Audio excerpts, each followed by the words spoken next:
bismillah gis ngeen yéen ñëpp li xew ci diggante tiktokeur benn affaire u soi-disant 300 000 francs bu ñuy jox ay tiktokeur pour ñu defal vidéo benn ministre de la république ma seetlu ci benn xëccoo ku ñuy wax lëx-lëx ne moom moo woote ginnaaw bi ñaari tiktokeur yu ñu bari xam génne dëggal ni am na ku leen woo proposé leen xaalis ñu bañ réaction yi nag bari na ba ci youtubeurs yi ma ràññee ci nag kenn koo xam ne en particulier je vais me permettre de le calmer du ma wane turam du ma wane image am waaye gëm naa ko ni moom dina xàmmee boppam balaa dara nag ma koy féliciter di ko jaajëfal ci liggéeyam waaye di ko ñaan mu gën a ànd ak dal fan yële ci ginnaaw dama dégg ku ne ñett am ki xam te yarawul kooku lu mu defar léegi-léegi yàqaat ko léegi ki xamul yarawul kooku moom ci yàq lay dëkk te du ko sax yëg ak ki xam te yaru kooku nag la ñuy wër buy wax ak yow fi ko neex kàddu gi àgg ci yow lay àgg ci yow da nga koy dégg par force dafa amoon benn dof bu dugg ci benn tudd paa yi nekk ci salle bi waroon tudd doom ji nekk fa di xuloo ndax ay affaire de jus ak guro bref dof bi profité ci situation bi nax leen ba jël xale bi ñu dawal tuuti rek ñëpp tàmbalee seetlu ni ndekete dof bi dof la maanaam pas dof-doflu xam nga mën ngaa dof te fekk dofoo mais dof bi dof la bu non grave quoi ci noonu gars yi layam mi ba mu teg doom waaye balaa sax ñuy rendre compte nga gis mu jëlaat doom ji rek daw ba ci kaw terrasse bi rek taxaw téye xale bi ci tànk tiimale bopp bi ci suuf mu ni leen léegi boo leen bañee ma sànni xale bi il faut ngeen feccal ma waaye ci njëkk nag ci njëkk de moom ay gars yu nekk ci suuf di saaga dox bi ngeen baal boo bi da ngay bàyyi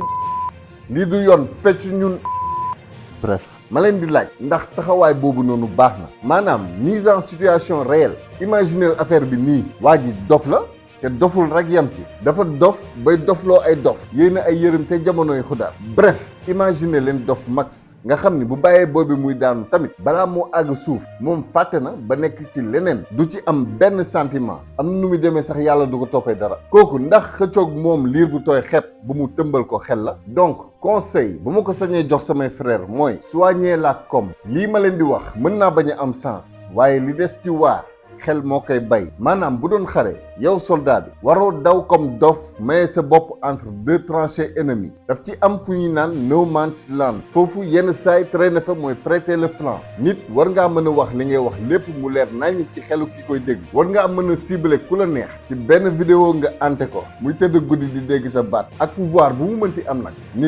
nit la rek maa ngi leen di woo bu baax nag ci plus de dal li may wax ni nag du waxu ku ragal de waxu stratège la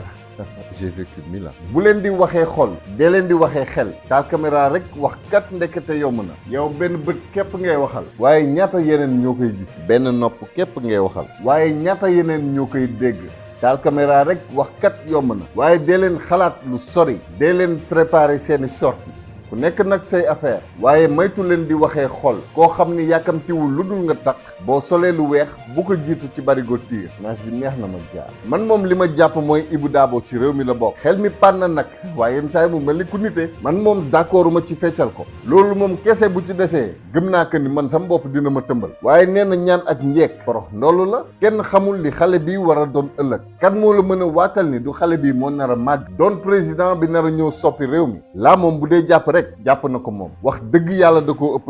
doole saayir nag moo ma tax a wax waaye doy na sëkk pour koñ bi yëpp di riir ñëpp di yuuxu naan dof bi dina ko tëmbal wala du ko tëmbal dof oui ou non dof moom nee na gum nii wii nii non waaye nee na nañ ko déglu ndax léegi waxtu bi jot nee na liir bi bu dee bëgg nañ ko ñaan mënuñu am leen seen liir a ngoog waaye nag comme feccoo leen da ngeen may ñaan waaye nag ci njekk ñu ni ko dof bu ñu yàpp bàyyi sa dof lu gii nga nekkee fii kenn du la fi feccal mais d'accord du ñu saagaati sa ndey mais léegi dans le calme ci njekk ak teraanga dof delloo ñu suñu réew doom en tout cas yenn yi bu doon 11 mën a jën yu ndaw yu bari dinañ sànku ndeysaan fit dëgg xel kese la te bu doon xare ma ne leen ñii jàkkaarloo ak ñun ñii ay mbër lañ doole la ñu am mais xel moom sabilillah kooku boo ko sànnee xeer moom bal la lay dóor et bon débarras et sans regret dafa am lu tubaab naan empathie maanaam yëg doomu aadama ba tax ngay am ay sentiments yu mel ni li ngeen di woowee mbëggeel wala lu mel ni yërmande wala nameel ak genre yooyu am na ay mbindeef yu suñu borom sàkk yoo xam ne amuñu loolu mooy empathie boobu. gis nga sa xaru tabaski bu ñàkkee bakkenam effet bi muy def ci yow nit par rapport ak sa mbokk bu génn àddina fi ngay teg bakkenu doomu aadama ba jàpp ni benn nit bu deelu garaaw la. am na koo xam ne ci moom day mel ni melentaan dee c'est absolument rien du ko sax yëg tem sax nga gis ko mu bég xol bi féex. bref l'homme est trop compliqué. doomu aadama dafay yaatu. kooku nag bu sàccee sa doom pare pour tëmbal ko boo ko jaayee doole rek te mu ëppale ko nii ci saayar lu dal xale bi yow la. stratégie xel lii mooy xeex dëgg. laajal ma ahlu badar à bon entendeur salaam.